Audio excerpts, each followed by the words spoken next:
السلام عليكم ورحمة الله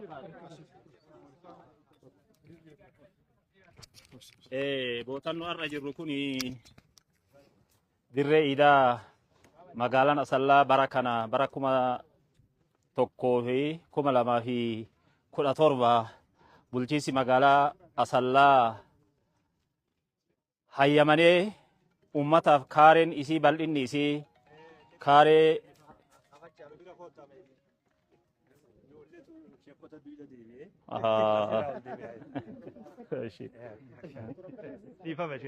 يا ركن نقاو ألا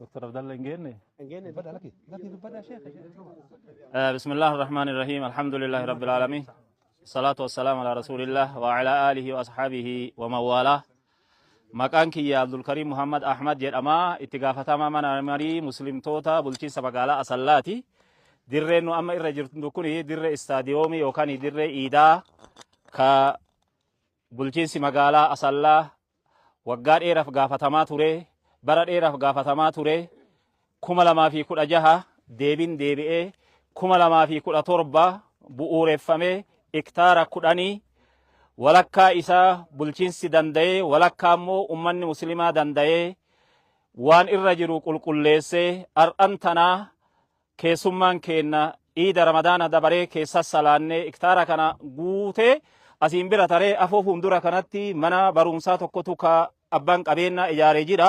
Manni suni mana bultii addaa jedhama $180,000 kan ijaarame.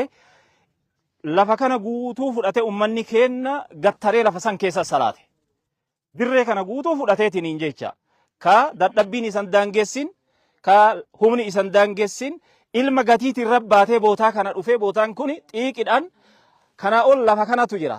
Gubbaa olaanuu kanneen argitanii dur asirratti waan ibaatti hundeeffamee ummanni keenya xiiqidhaan irraa kaafate ar'an tana hundeeffamee bootaa kana ga'e ar'ammoo eega iida irra salaanneen booda odoo hin turin ji'a lammaffaa findhee ji'a tokko findhee ji'a lammataa zulqiidaa bultii 20 akka biyya keenyatti ji'a caamsaa gaafa bultii 10 istaadiyoomii kana keessatti yookaan dirree iidaa kana keessatti pirojektiin hamma kana ga'u ka isin argitan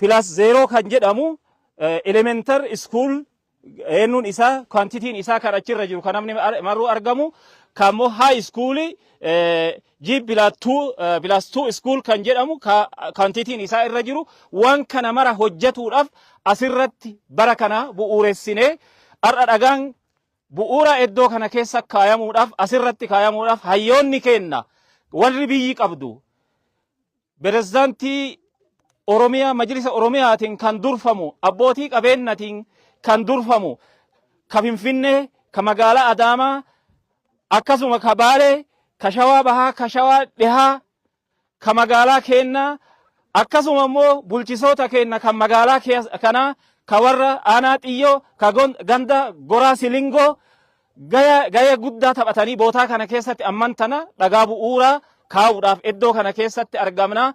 Kanaaf ummata keenna ka magaalaa gana dirree magariisa asallaatiitti deebii henna waan taateef sagantaan guddaan achitti amman dhagaa bu'uuraa kaa'uudhaaf bootaa kana keessatti as geenne warroonni keenna ummanni keenna ka bootaa kana keessatti asitti argamtan baga rabbi isin gammachiise baga kana geenne isiniin jedha. Alhamdulillah. Allahu akbar. Allahu akbar. Asumaan namoonni amman kana wanni as jirruuf dhagaa bu'uuraa kaa'uudhaaf dhagaa kana jalqabsiisa projektii kana kan maqaa isaa asirratti dubbadhe kana jalqabni namni waan kana eenyu nu godhu dhagaa kana nu kaa'u akka sagantaatitti kan dura saganteeffanne itti gaafatama pirezidaantii Itoophiyaati. Amman kana bakka bu'aa isaanii Dr. Abdallah Khadir itti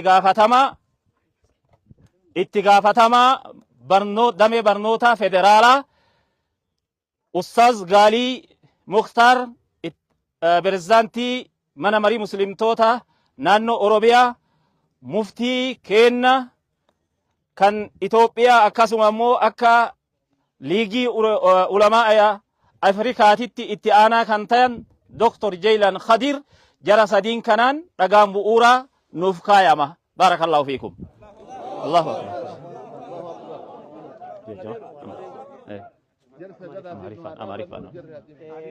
بسم الله الرحمن الرحيم الحمد لله رب العالمين دكتور قال وصلى اللهم وسلم على نبينا محمد وعلى اله واصحابه اجمعين اما بعد الحمد لله نياون يال نبت بوتا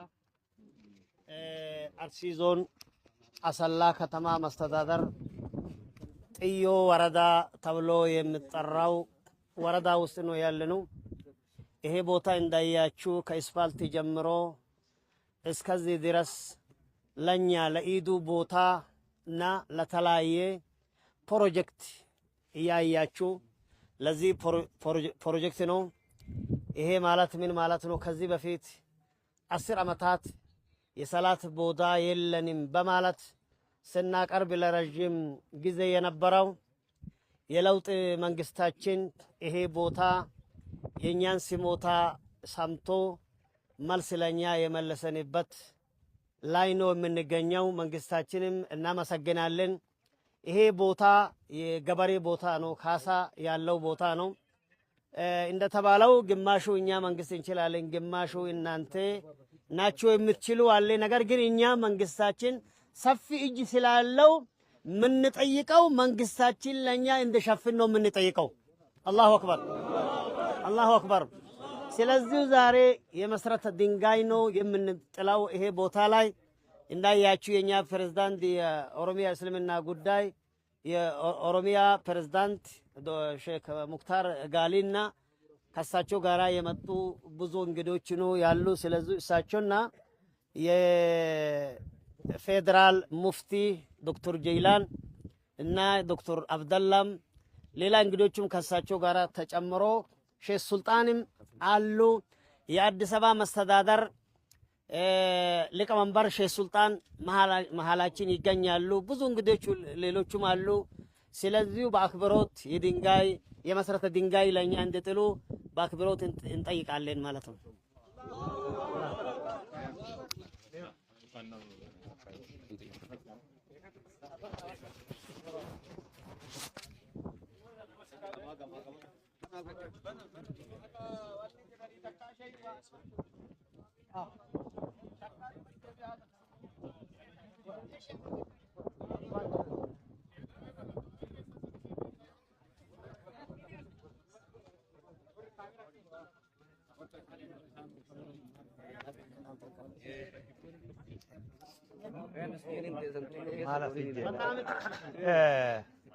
السلام عليكم.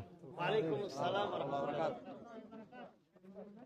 الحمد لله وننتي قمتشو قدانو نقيمو ويا راخنا بروجكتين همنا قدتو gadaa nuti jirru keeysatti gadaa isin jirtan keeysatti guyyaan islaamni waan kana itti milkaawe guyyaa kana ta'uun warra gadaa tana jiru hundaafuu gammachuudha carraadha ammas warra gadaa tana har'a waan kana dhaqqabe guyyaa kana dhaqqabeef hiree guddaa rabbiin isaaniif qoode warri har'a dhagaa kana bu'ura kana kaa'uu deemu warra carroome warra rabbi subhaanahu wa ta'ala hiree guddaa kenneef har'a magaalaa asallarra biyya arsii hawaasa sikkoo fi mando oofsi fi khazraj jennee ture dhiyoo tana hawaasa san keessa dhaabbannee pirojektii kana lallabuu deemna ni lallabna ni iyyate har'a warri biyya arsii ni iyyate iyya dabarsuu deemna eegaliinsa waan kanaati har'a wanni bu'ura goonu yoom findhaan fuula keenya dura har'a ni lallabna lallaba hawaasan dhageessi yoo abbaan iyyee firri dirmataa jedhan har'a arsiin lallabataaf deema lallaba kana booda immoo itti gaafatamni warra biyya arsii qofaami itti gaafatamni ummata islaamaa ta'e kanaafu warri waan kanarratti ifaaji majlisni godina kanaati fi majlisni magaalaa tanaati fi majlisni oromiyaalleen warri qooda as keessaa qabu naggaadeen warri pilaana waan kana qopheessuuf gizaana kanarratti tattaaffii godhee fi kalimaa bareedaa hunda namni jecha kana keessaa qabu har'a gammaduu qabadu wanni magaalaa tanarra ijaarame dilli ati gartu kun tokkollee nu hiikaan qabu bakki hiikaa qabdu bakka takkitii tanatu wanni ashaara jedhamee namarraa hafu yoo jiraate waan kanatu namni yoo kophatti waa godhuu dadhabellee waliin tahee waa godhuun dadhabu waan bareedaa deemaa jirra yooni fi jarni namni nuti eeynu as ga'ullee baate nama jiruun dhagaanni kaayamaa achi wanni nu eeggatu waan guddaadha egaa ani kana karaa keenyan deemee beekee karaa keessan saniif akkasin laala assalaamu alaikum yoo dhagaan dide anaa bira jira mee haji Allahu akbar Allahu akbar Allahu akbar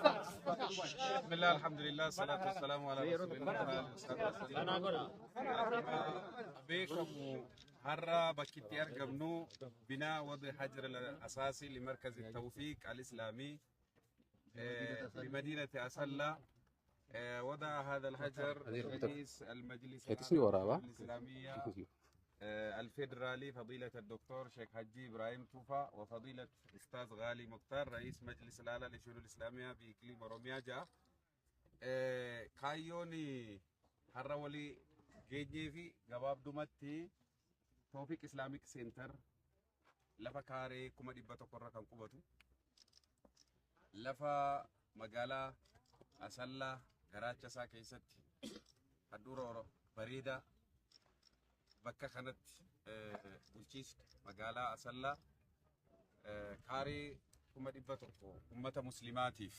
yeroodhaaf malee hawaasa muslimaa kana qofa gahaa jechuu miti.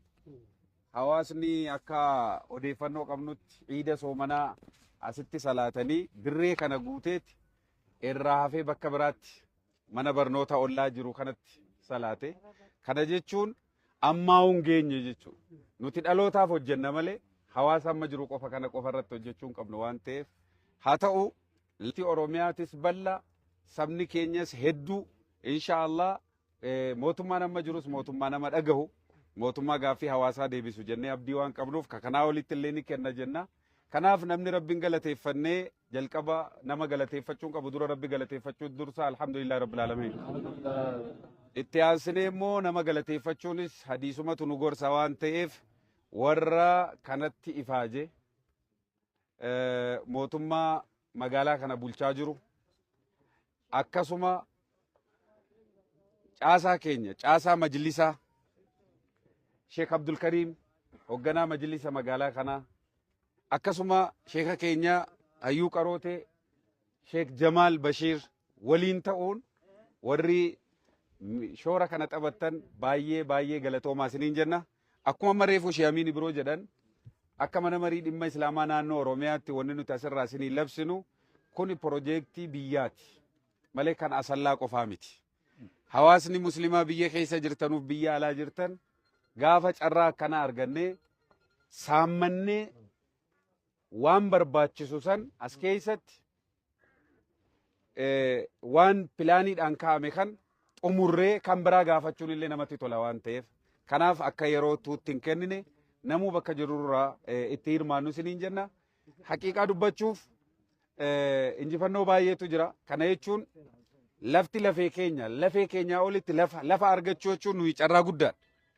Hiree kana dhabne dur lafa yeroo argannu immoo dafnee waan irratti oomishuu qabnu yoon oomishin seenaanis nu gaafata seerris nu gaafata boru ilmaan keenya illee waan laaltee itti fuftuu dhabdi waan ta'eef dhakaa buuraa goggogaa kaa'uu qofatu hin taane jalqabuu qofatu hin taane riivaanii murree immoo eebbisiisuudhaan rabbi nu haa ga'u isiniin jenna.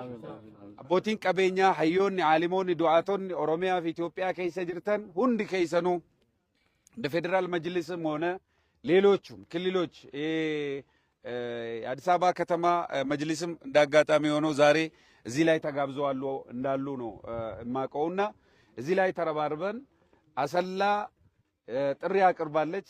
እኛ ደግሞ ከአሰላ ተቀብለን እንደ ኦሮሚያ መጅሊስ ለሙስሊሙ ኡማ በሙሉ ጥሪ አቅርበናል። ኢስላሚክ ቶፊቅ ኢስላሚክ ሴንተር በቅርቡ መጠናቀቅ አለበት እላቸዋለሁ። በጣም አመሰግናለሁ። ገለጦማ ሰላም አለይኩም።